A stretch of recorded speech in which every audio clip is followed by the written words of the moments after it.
TV. E kar chung od bura ma Kibra, Nairobi. Kwa kanyo ni ohala e chuny boma ma Nairobi ne ok odhi nyime kaka pile kaluwore kod ng'anyo mane ochan kod riwruog Azimio la Umoja One Kenya. Edwin Okoth ne ocherore e chuny boma mondo rango chal mar boma mare to maendi kaka ripot na mare chalo. Dukni ma olor chakore gokinyi ma kawuono ne en ranyisi moromo ni ne ok en tich adek maket kod mamoko e chuny boma ma Nairobi. Oganda mane oluoro biro e chuny boma ne odong' e ute ka weg nyamburko mating'o jowuoth ne odong' ka kwano lal. Kaka no wach ni ginene nitie maandamano, dhano ringo, koro giti jo monego wating to koro kwane ma budha kae nono, geche wuotha nono to mafuta fuele mwaketo. Leo sina matumaini ya kupata ile ambayo ndapata kidogo tu, ndashukuru kulingana vile wanapata kila siku. Kwa leo itakuwa kama kwota. Baba ongeleshwe, atulie. Stand mar nyamburko madhi e gwenge mamoko kaka Imbo mar Kenya. Nyamburko ne ochungi, ohala ne ni piny ne jogo matimo ohala mag wuoth, kaachiel kod jogo ma uso negi chiemo.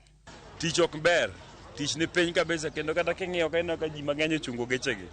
Odiochieng' kodiochieng' geche nyalo wuok geche 100 kochakre okinyi nyaka gotieno. To kawuono onge gari moro amora modhi. Kochakore lori, bus, ne sande ok ringi.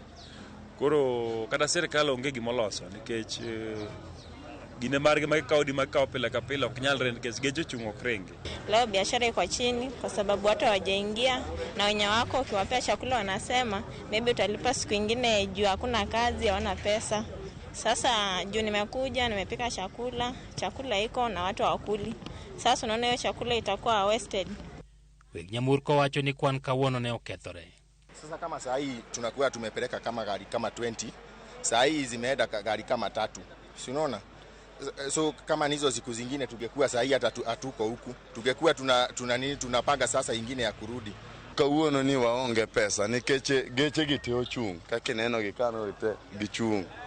Mio wakoso pesa kawuono. Abiria beko bire pap kane go nengo mafuta idho. Kingisa abiria no golo siling 1,400 oonge pesa no. Owacho ni nen kod siling 700. Osano mafuta idho kaka nyalo tinge kod pesa no onge. Mama, maisha imekuwa ngumu, unga haianguki, sukari haianguki, mafuta ndio hiyo inaendelea. Sasa hata mafuta ya gari imekuwa shilingi 200 ya diesel. Unatumia gari kutoka asubuhi mpaka jioni na kunywa 7,000 inaweka 3,000. Hiyo ni kazi, tunaenda nyumbani bila kitu. En chiegni saa 7 mar odiechieng'. Osiko kaka mane badha kagi. Gin olemo manego bed ni tere boma mar Awasi.